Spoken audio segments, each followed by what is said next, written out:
Welcome back to this week's Real Country File. I'm stood in a shed. It's got some straw in it and the baler's parked up behind me. We've basically had rain the last few days. Straw this year, it's in the shed at the moment, but it won't be in the shed for long. The prices are where they need to be, being an arable farmer. You know, wheat at the moment's leaving the farm sort of £90-95 a tonne, which is what it needs to be because grain prices are on the floor, yields aren't there. I know it's not good for you livestock guys that are having to buy straw in, but on the other hand, your feed's going to be cheaper because wheat's down. But yeah, this year I won't store any. I'll get the price I can get for it now and get it gone. Don't know what everyone else is thinking. Are people stocking up? You know, have people realise that the crops are going to be thin? Not much wheat's grown, so the only other choice is spring barley, which is very short. Anyway, on to today. Thanks to Enviro Systems for sponsoring this week's episode. They supply a thing called Slurry Bugs, which is bacteria and fungus that you put into your slurry, which helps break down the crust and make it more usable. It's an environmentally friendly solution to help with slurry management. So Rhys Watkins in Wales is going to tell us a little bit about it. Hi, I'm Harry Sykes from Enviro Systems. Today we're in South West Wales visiting Rhys. He's going to take us through his farm and tell us a bit about how he manages slurry.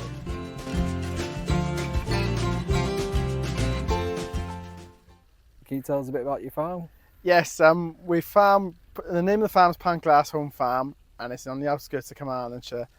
We run about 450 cows, averaging about 10,000 litres a year. Cows are housed all year round, fed on a diet of grass, silage, premix, which consists of a blend, maize gluten, molasses and water. Cows are milked twice a day, 12-hour intervals, and milk quality is about 4.2 fat, 3.5 protein. We do 4 to 5 cuts of silage a year, depending on weather. Obviously this season the weather is a bit of a hindrance. We got good growth, but harvesting is a bit of a headache, so we're running a little bit behind where we'd like to be cut in. So the quality won't quite be there in the silage, but then it'll clamp better. So what keeps you motivated? Just to keep improving the farm, really. It's our home at the end of the day, so we want it to last for the next 40 to 50 years, really. We've done a lot of improvements for the last couple of years. We've put new buildings up. About 350 odd cubicles gone in, a new slurry lagoon's gone in, just to modernise the standards. Farming's changing a lot over the next few years. We're trying to keep updating everything to improve efficiency and sustainability on the farm, really. It's sort of the old lagoon wasn't, we only had about 3 weeks to a month storage, and then 2 weeks, so we couldn't use the slurry efficiently as possible. And obviously the winters are getting wetter and wetter, so taking slurry out in the winter is just a headache, really, and it's getting costly with a contractor coming in, but there's no nutrient benefits to the ground. So then we decided that we need to improve the infrastructure, and then we built this lagoon which will hold about 3 million gallons, and it'll just tie us over the winter then. So we saw all clay, there's enough clay in the soil so we didn't need to line it or anything. And there's a ramp to go into the lagoon so we can clean it out with the JCB once it's low enough to keep on top of it. We use sawdust, so there's no sand. So the bugs and everything, most of the slurry will get pumped out by the umbilical or tankers and dribble bar then. So how do you manage your slurry and what techniques are you using? The slurry, so the shed's above us now, all the slurry is scraped into a slat. It comes down a massive pipe and then into this lagoon then. Then we'll add the bugs once a year on the new system. And then pumping wise, all the slurry is pumped, all the ground around us is pumped by the umbilical system and dribble bar then. And the off-lying ground then, we'll have a contractor brings about 6 or 7 tankers and we cart it down there and pump it out straight from tanker to pump then. We'll do about 3,000 gallons an acre then, before first cut, after first cut, second and third and fourth, until the pit is low enough empty, really. So, but I feel that we're not maximising yield as a grass at the moment, so I want to maximise the yield potential of grass, and then once we've hit the yield potential, we reduce a bit more fertiliser then. But we're short on land and there's a lot of stock here, so we feed really heavy, so it's important to get as much out of the ground as we can. So I say this year now we've gained, it's taken about 2 to 3 years since the lagoon's been in to build up soil fertility, and obviously the quality of the silage is improving. The sugar levels have gone right up, because previously we wouldn't have had any sugar levels in the grass, and the fermentation is a lot better. It's a lot sweeter silage, so we put that down to the slurry really, because we've got about 4 to 5 weeks after 4 to 5 weeks after we put the slurry out to harvest the grass, whereas before you do 2 weeks and then you'd have to try and pump a little bit because of the storage facilities really. So what sort of issues were you having with your slurry before? The slurry was too thick to pump. We had a little hole in the side of the ground there. We'd have to pump water into it to thin it down. It was constantly too thick to do anything with it. And then obviously the storage of the summer, we had high fertilizer costs.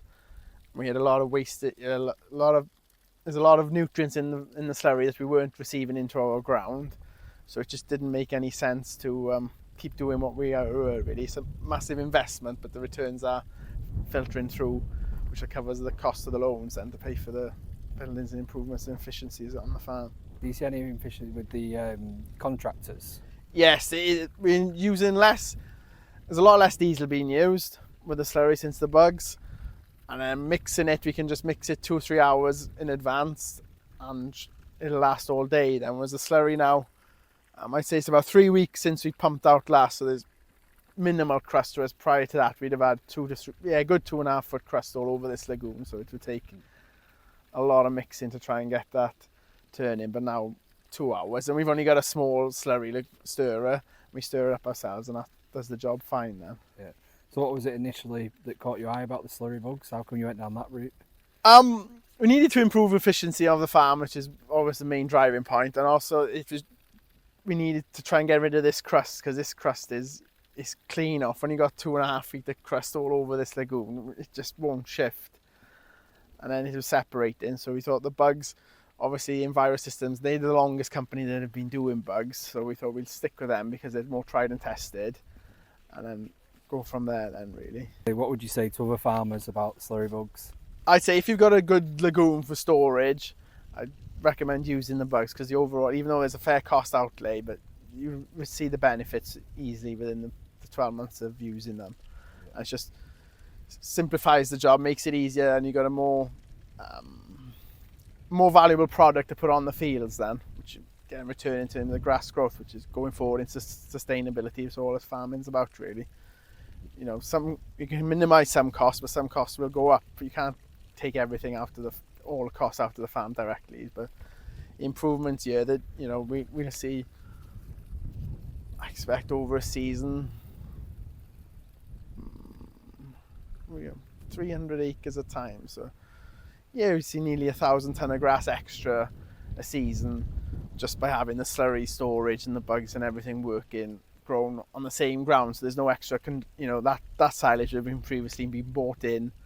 So there's no extra contractor costs or anything like that. It's just a saving by just better efficiency of the farm really.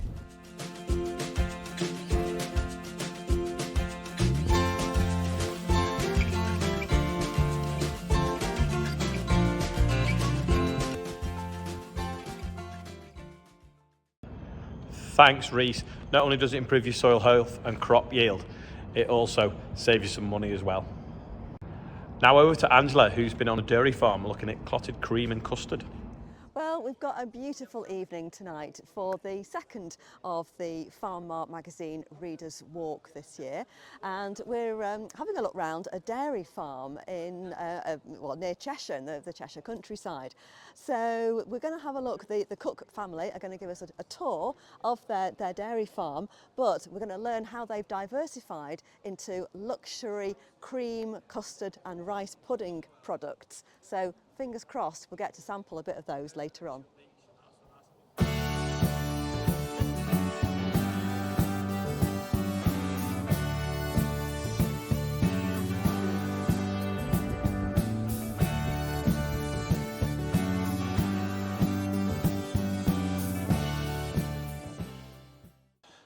So we are purely dairy here. We milk 250 cows. We're an autumn block calving herd.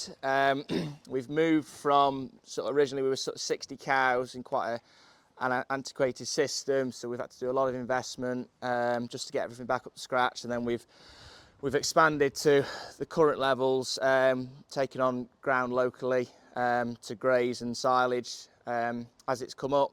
So we'll go and have a look on the yard. We'll look at the calf rearing facilities, the milking parlour and the calving facilities, and then we'll just do a loop round and look at the calves and the cows, and then we're back to look at the creamery then. This is the calf rearing area. Everything is pumped, so there's a tank there. We put the fresh milk into, the fresh cow milk that we can't sell, so that goes into there. The tank's on weigh scales, so once we've got that total, you put that into the spreadsheet, and then it tells you how much water and how much powder to put in to take the amount up to what we need, and then the pump, the hose basically has a fuel meter on, so you just have to watch it to get to say 30 litres and work round. All the milking cows are housed in kennels, wooden kennels, so there's 90 there and there's 160 there.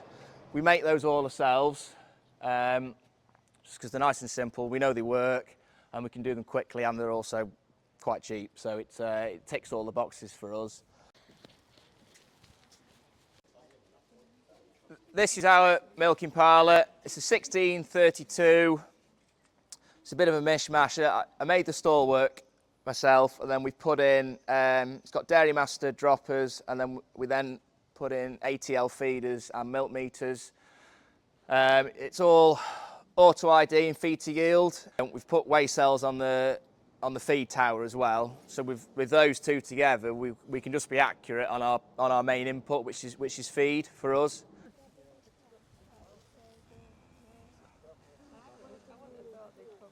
Yeah, really what we do in here, so we're producing clotted cream, that's been going since day one, and then we realised that when you make clotted cream, essentially what we're doing is separating the milk, so we're getting the cream out of the milk and we're left all the skim milk, and that was essentially waste. So we realised that we need to do something with it rather than just let it go down the drain, so we've started producing fresh vanilla custard, rice pudding, and we do a range of Christmas products as well. Obviously the buck tank's just on the side of the farm. We pump it up and over, so we're separating all the milk, goes through the separator, and that's where we can get the different elements of the milk and cream. So clotted cream is a little bit different to your double cream and your single creams, so it's, I presume quite most people have had clotted cream before. It's got a nice golden crust on, it's a lot thicker, and we achieve that by baking it in ovens, and that's really the secret to, I'm not going to tell you the really core secrets to it, but that's a secret to a good clotted cream. So we can essentially have a product from milk on a shelf in 24 hours, even less if we really wanted to at a push. And that's a really big selling point for our buyers when they come and see what we do. We've won the champion cream 2 years on a bounce now, so we've beaten obviously all the other creams. There's some really good manufacturers in there, so that makes it worthwhile. We've won Great Taste numerous times with all a range of products. So it shows we're doing something right, yeah.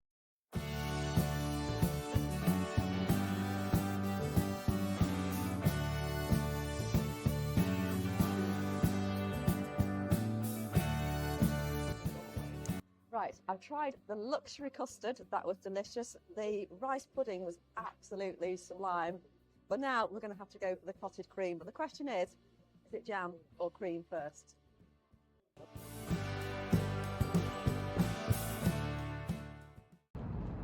Thanks, Angela. Now, does the cream go on the scone first or second? And is it pronounced scone or scone?